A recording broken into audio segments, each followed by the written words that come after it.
Comrades and friends, how are you? I just thought I could share a thought with you. Something which is happening, to find out enough is enough. When we say people need to flood the streets, when we say someone needs to resign, look at Zino. Zino in a capacity inokwanisa kudrilla my balls.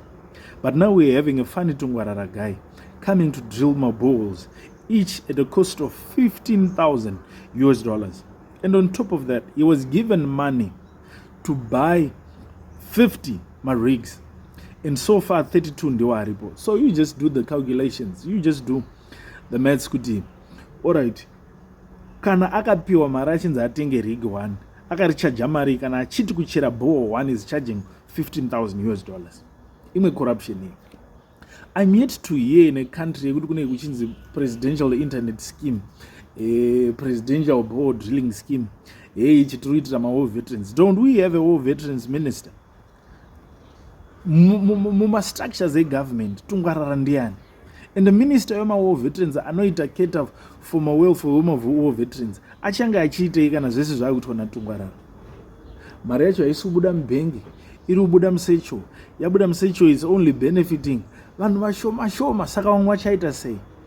Can't we really have a proper system that reaches out to everyone, whereby accountability inenge iripo yokunatsa kuziva kuti kana dziri 2 cents uyapiwa 2 cents dzake, and it's going to be consistent for how long?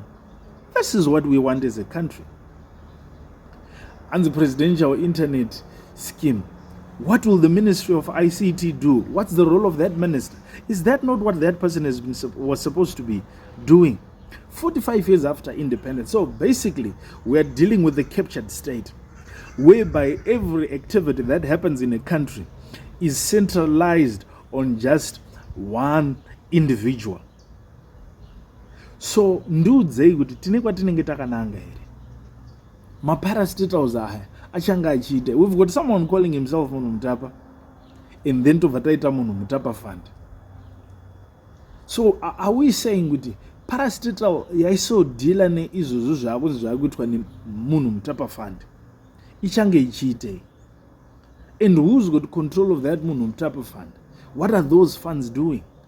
Nobody knows. Why? Because the system has been captured by few rogue elements who are running the country. So basically the message here, it's time as a nation that we act. It's time as a nation that we take a stance against corruption, against a captured state, and say Zimbabwe needs to be run properly. Thank you. So the bottom line is ZANU-PF is corrupt. The bottom line is ZANU-PF is looting, and they are making sure that they loot each and every dollar which we have right now in the nation of Zimbabwe. And it seems as if they know that they are actually going. So they will be using Chivayos, they will be using Tungwararas, they will be using all sorts of people, different people.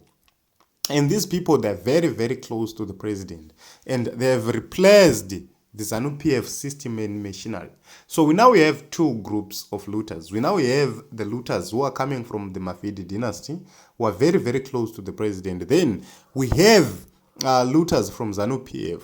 So these are two big groups which are making sure that they loot each and everything and they milk Zimbabwe dry. And at the end of the day, they deliver nothing. At the end of the day, they don't bring anything. We have said we have Zino, as mentioned. It does have the capacity to be drilling bores across Zimbabwe. We have DDF, which is funded directly from the president's office. So why does the president need another person like Tungwarara when we have DDF, which is 100% attached to the office of the president?